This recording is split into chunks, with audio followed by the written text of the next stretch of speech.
Now in East Charlotte, according to CMPD, a U.S. Marshal shot and killed a man in Charlotte's Plaza Midwood neighborhood. Again, this is a developing story, and we want to be clear, there's a lot we still don't know at this hour, but this is what police are telling us. According to CMPD, who is leading the investigation, it happened just after 11 o'clock this morning. They say officers with the U.S. Marshals were trying to arrest a person with outstanding warrants. During that attempt, one of the deputies fired their weapon, hitting and killing 32-year-old Frankie Jennings. So let's go ahead and check in with our Lana Harris. She has been live at the scene all afternoon. Lana, all of this happened at a busy gas station.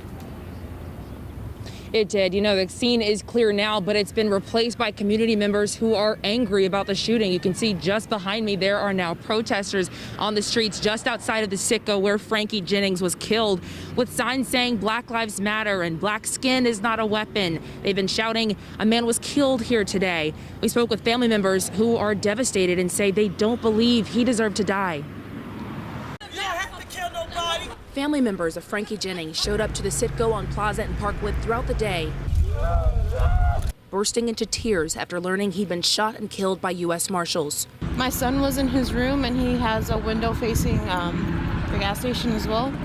And he said he heard "get down" and then a couple of shots. Officers say Jennings had several outstanding warrants and went to the Citgo to arrest him just after 11 a.m. when one of the deputies say they perceived a lethal threat and fatally shot him. At times, the scene became tense. Officers did not say what the perceived lethal threat was, but that a firearm was recovered on scene and no officers had been injured. Family members remember Jennings as a good man. He was a loving person. He didn't do any wrong to anybody. He was funny. They say he leaves behind 5 kids on his birthday. Today was his birthday. You just posted him? We was gonna go and celebrate.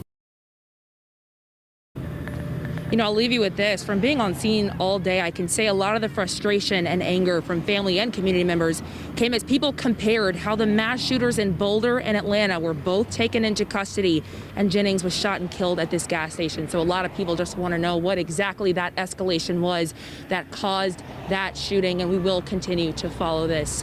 There will be a vigil here tonight at 7 o'clock. Lana Harris, WCNC Charlotte.